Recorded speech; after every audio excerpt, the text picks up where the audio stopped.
हमारा YouTube channel आप जरूर सब्सक्राइब करें, जिसका नाम है आनंद पिंपलकर्स आनंदी वास्तु। हमारे वीडियोस लाइक कीजिए, शेयर कीजिए, बेल आइकॉन क्लिक कीजिए।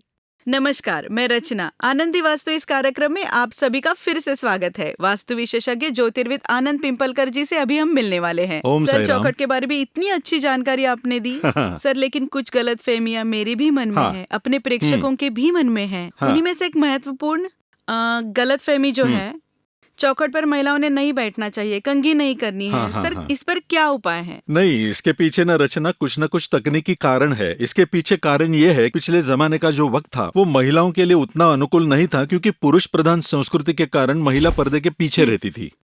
उद्देश्य ये था कि उस स्त्री के घर के ऐसा हमेशा कहते हैं कि आपके घर का अन्न, धान, आपके घर का पैसा, आपके घर की सुबत्ता और घर की स्त्री बाकी लोगों को नजर नहीं आनी चाहिए। अब जमाना बदल गया है। अब स्त्री घर से बाहर निकलेगी तो सबको दिखेगी ही, बराबर। और उसके दुष्परिणाम हम देखते ही है। वैसे एक स्त्री ने घर के बाहर जाना चाहिए, इसमें मेरा दुमत नहीं है, लेकिन अगर वो एक्स्ट्रा प्रमाण में ओवर रिएक्ट होने लगी तो वही ऊर्जा नुकसान करती है। ठीक है, यह अलग विषय है, हम इस पर और कभी बात करेंगे।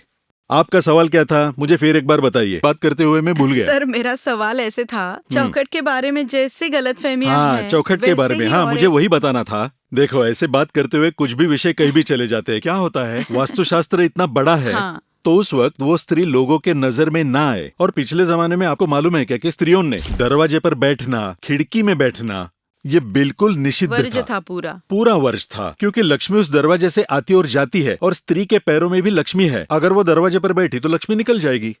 ये एक मुद्दा। और दरवाजे पर बैठना, खिड़की में बैठना, ये गलत माना गया है। अच्छा। पहले जमाने में जो नायकिनी या वेश्याई थी, वो दरवाजे पर बैठती थी और दरवाजे पर बैठकर बाल बनाती अच्छा। थी। इसीलिए अच्छे घर की स्त्री ने घर के मुख्य दरवाजे पर या खिड़की में जाकर बाल नहीं बनाने चाहिए शाम के समय। ये इसका कारण है, ये इसके पीछे का गणित है। अच्छा। ठीक है।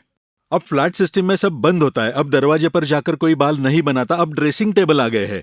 पर ये गलतफहमियां दूर होनी चाहिए। निश्चित। इसीलिए चौखट जो है वो एक मर्यादा है, और वो मर्यादा स्त्री ने ही नहीं बल्कि पुरुषों ने भी लांघनी नहीं चाहिए। उनको भी है, सबको मर्यादा में रहना चाहिए। हम कहते हैं कि सिर्फ स्त्री को ही मर्यादा है, लेकिन पुरुष प्रधान संस्कृति में ये पुरुषों ने लादा है, लेकिन वो बाद में लादा गया।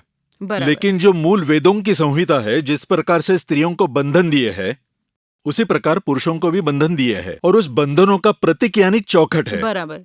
और उस चौखट की चांदी का प्रतीक यानी आपके पैर की लक्ष्मी। निश्चित ही ऐसा है। मतलब सुख समाधान घर में अगर आना चाहिए, हाँ। तो हर स्त्री पुरुष ने चौखट रूपी मर्यादा में बराबर। रहना बहुत जरूरी बिल्कुल, है। बिल्कुल सर, इतनी सही। अच्छी जानकारी हमें दी, उसके लिए बहुत शुक्रिया। सही फिलहाल राम। के लिए हम यहीं रुकेंगे।